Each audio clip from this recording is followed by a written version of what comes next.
Hey everyone, welcome to another great episode of the Smooth Business Growth Podcast, where we share 15 minutes of fast-paced, pure marketing strategies proven to move the needle in your business. I'm your host and Captain Lindsay Phillips. I'm the founder of Smooth Sailing Business Growth, where we help busy entrepreneurs attract and convert customers faster through powerful and consistent content marketing. In fact, if you go to smoothbusinessgrowth.com at the end of the show, you can download your social media roadmap to help you do just that.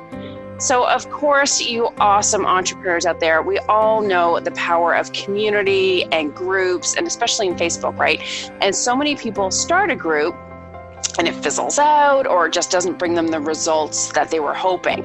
So this is why I'm connecting with Kelly McCausey, who instead of, harder ways of doing business, discovered better ways to build an income online and founded Love People and Make Money. So Kelly's going to share her secrets to creating a Facebook group that folks will not only want to be a part of, but also that brings in results. So let's set sail.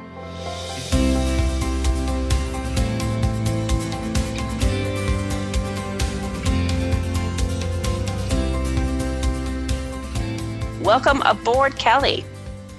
Hi, Lindsay. I'm happy to be here. Awesome. And I love that. Clearly you love people because it's in your business name. Yep. And of course, Facebook is all about connecting with other people. And yes, we want to make money in our business, but there are different ways to skin a cat, as they say. Now I find that when some entrepreneurs create groups, they go in it with the wrong intention, right? Or the wrong goal or outlook. Can you kind of speak on that? Yeah, I have noticed that many Facebook groups are started and then treated just like a page. Yes. Meaning the person starting the group just wants to post stuff. Here's my new podcast. Here's my new blog post. Mm-hmm. Here's my new offer. Here's my new sales page. And if that's my experience of a group, I immediately think, why isn't this a page? Because I don't know how to engage with it. Yeah. And a lot of people are starting, they've heard that communities are awesome, that Facebook groups are a great way to get past the algorithms of Facebook pages and skip having to pay for ads all the time. But if you're starting a group for the purpose of broadcasting to the group, it's a bad move. It doesn't work. I agree. And so, it's funny how some people just think posting content will, hope to convert. So what is your take on Facebook? Like, why do you Facebook groups? Why do you love them so much, and why are they working for you? I'll tell you, I started my podcast I was an internet radio show in 2003, podcasting in 2004. Oh, wow. And back then, pre-Facebook, we had our own private forums. Yeah.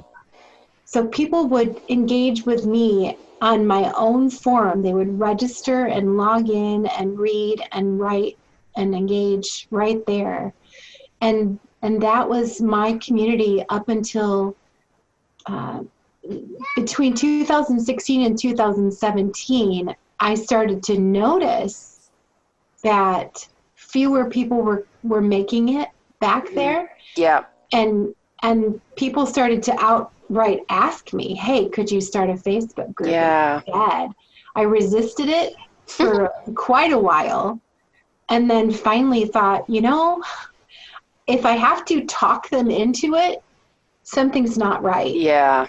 And so I gave up the ghost, closed the forum, opened up the Facebook community, and moved the conversation over there. Awesome. And I love that use of the word conversation. Mm-hmm. It feels like to me, my perspective is conversation and relationships. Can you speak on that? Yeah. When I started podcasting, a year after my podcast, my friend Alice Siva and I co-created a membership site. That was where people paid to be part of our private Yeah. group.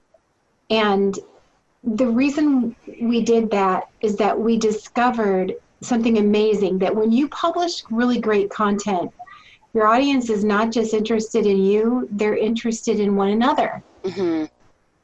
And so, my goodness, just create a space for people to engage and realize it is not all about you. Yeah. I know I'm the anchor. I know that I'm like, I'm the leader, I'm the anchor, and yet I'm not. Yeah, like you're facilitating and you're fostering it, right? Yeah, I have something to say. I'm running my mouth about what I do, and you want to come and listen, just like people want to come and listen to you, but we're innately curious about one another, and we have opinions. Half of the conversations in my community all through the years has been about whether or not they agree with me. So one person's like, yeah, yes, Kelly, you're amazing. Another person is like, Kelly, I didn't really like what you said about this. I think this. And the beautiful thing is that I welcome that conversation. Yeah. Because I don't need to be agreed with. There's too many different ways to build a business online. I'm not going to be right about everything or even have a strong opinion about everything, believe it or not. So having a space where other people can come and express their opinions, beautiful things happen. I saw joint ventures born on my forum. Yep. And I still see that happen today where people meet each other. Like I might be live streaming into my community to talk about something. And maybe 5 or 6 people are watching live and a couple of them start chattering at each other. And see, the person who thinks of the group as their audience is annoyed by that. Right. They're like, hey, why are you talking to each other? Why aren't you paying attention to me? I just smile because I know they've got an ear to my conversation, but the magic is what happens in the room. Ooh, I like that. And I just love it. I'm not attached to anything but the space being warm and welcoming for everybody. That is a great approach. And you're right. Kind of as you're talking, I'm thinking about some of the groups that I'm in.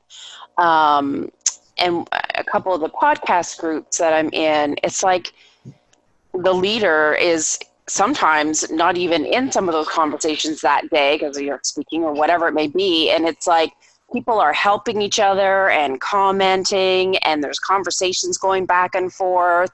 It's like it's not all relying on the leader, and just that sense of support and helping each other is huge. Yeah.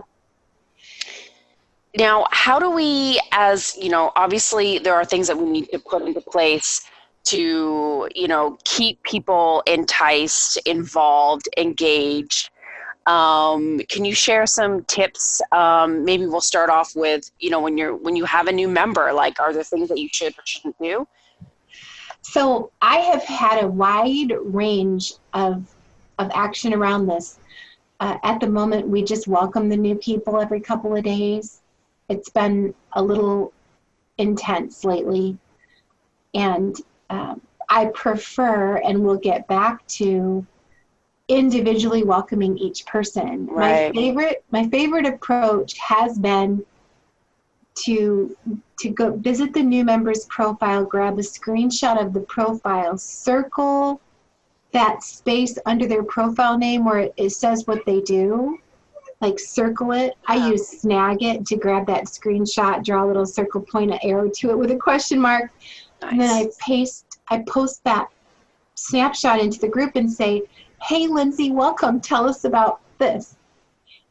That has gotten me the greatest new member engagement. Yeah.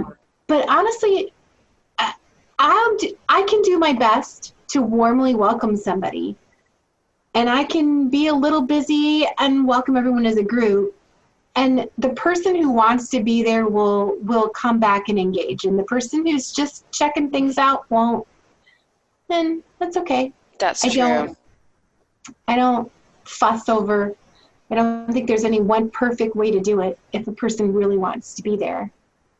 That's true. And just like when you go to like a party or networking event or whatever that may be, everyone's got such a different personality, right? Like some stay, you know, behind the scenes and they kind of watch what's going on. And then they'll meet one person, where some people just dive right in and introduce themselves to everybody. Yeah. I mean, same thing, right? Yeah.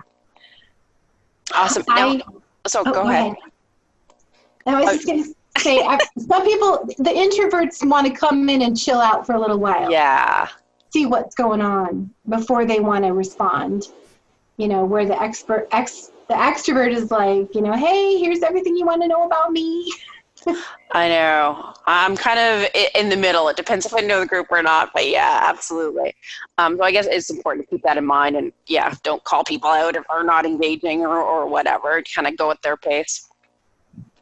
So how do we keep people engaged, you know, because, you know, you get them while they're hot and they may be posting for the first few days kind of a thing, but how do you keep them engaged? You know, it's like, if you think of your Facebook community like a party at your house, it's all about getting things started and then maintaining the energy. I'll tell you, if you have a new group, getting engagement rolling it's tough. And if you're trying to keep people interested, you might feel like, well, I need to keep posting things. I need to keep asking them questions. But then sometimes that creates this weird vibe where like the 10 most recent posts are all you asking questions that no one has answered. And that has an impact on new members who go, oh, like nobody talks here. So the best trick I have is when you're starting a Facebook group, and anytime you feel like your Facebook group is lagging a titch, is call on 3 volunteers, reach out to 3 people and very specifically say, will you help me stoke up my group by posting questions, stories, and responding to one another so that it's not all you. Yeah. And ask people of varying levels of experience. People want to be asked. You're not imposing. Right. And you get to ask, they get to answer, maybe they say no, but keep asking until you get 3 yeses. And then watch it just magically happens. As those 3 people are engaging with you, other people feel comfortable jumping into the conversation and starting their own threads. That's true. I mean, no one ever wants to be first on the dance floor, but once a few people are out there, then it's all good, right? Yep. And just be specific. Don't say, hey, will you come help me get my Facebook grouping going. Right. That means different things to different people. True. So say, I'm looking for, please post a question every week, a story every week, respond to 3 people, you know, be specific, and then they can say, yep, I would love to do that. Awesome. And I know like some people will do live Facebooks, you know, in the group every day. Do you have any rule of thumb, like this is too much or this is not too much, or do you know what I mean? I remember when live streaming hit, some group owners were really not happy with the idea of their members live streaming. I welcome it, and it does not get abused. I have a couple of ways that I invite people to live stream. One is that I invite them to teach us something in 10 minutes, and I have a little form on my site where they can apply to do that. Ooh, that's cool. That way I can look at it and say, yes, that would be great. What time? So that I can be there to support you. And another way is I've done live streaming days where I've just said, hey, today let's answer this question about our business. Upcoming the next Black Friday, Cyber Monday holiday weekend, we're inviting the community to live stream. Someone different will live stream at the top of every hour to tell us about their holiday special. Which I love that. We are not, my group is not one where we do a lot of self-promotion. Mm-hmm. It's not a spam-friendly group. But we are content marketers because we have something for sale. Yes. So every now and then I really would like to just flat open the door and say, tell us what it is. I love that. Absolutely. And you mentioned a good point in that is spam and just having rules, right, into place so that the group is following the mission that you had planned. Are there any rules that you think people should absolutely include? I don't do rules in my group. Gotcha. There's a culture that you pick up pretty quickly. Mm-hmm. And so if you jump in too fast with a post that you might have a post removed. So there's unspoken rules like, don't come post your affiliate link out of the blue when we haven't even met you yet. Yeah. Don't tell us about your get rich quick scheme. But I don't publish those rules because my community is so rare that somebody comes in and posts something inappropriate. I would rather. So let's say, for example, one thing I do not care for is if you have published something to your page, I do not want you to share that post into my group. Right. It feels impersonal and it does not create engagement. That is true. But it happens maybe twice a month. And so I just remove it and send them a note and say, I'd love if you proudly shared the content directly with the community. Like, come tell us why you're so excited about this item that you just bought. Right, just a different approach. Yeah, because that engages us. Yeah. I would rather go to the individual and say, I removed it. I want to invite you to do this instead. Than have a big list of all the possible ways you might run around. True. Some Facebook groups, I swear, it's like joining the army. Their list of rules, and I'll tell you my big pet peeve is the no links rule. And everyone must have a reason for it, but I don't understand it when people say, tell us all about yourself, but no links. Like posting a link makes you an immediate asshat. Really? That's weird. I've never seen that before. It is so weird. Look, I want to see people's podcasts and like a quick snapshot of what they're all about. Yes. I am all about getting off of Facebook onto your website. Yeah. If the conversation is going great and I want to know you better, I want to come over for coffee. The Facebook group is where we connect. Yeah. But it's not. The thing to really know about your Facebook group is they're not leads. I love that. Nothing on Facebook is a lead until they have visited something off of Facebook. Yeah, that's true. That's absolutely true. And we're people first anyways. Yes. Darn it. I know you have a course for people wanting to create Facebook groups. Can you share that link and then also where people can find you and connect with you?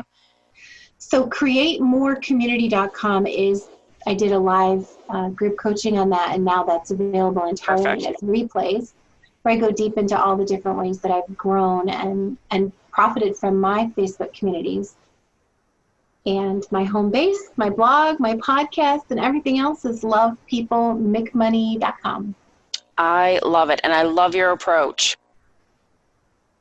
So thank you so much for joining. 15 minutes goes by fast. It sure does. Thank you so much, Kelly. I really appreciate your feedback. You've given me some really great tips because I will be starting a Facebook group in the next couple of months myself. So that was super helpful. Awesome. Thank you, Lindsay. Awesome. So folks, if you're looking to achieve faster growth through content marketing, podcasts, sales funnels, look no further than smoothbusinessgrowth.com. So have a profitable and productive week, and may the winds always be at your back.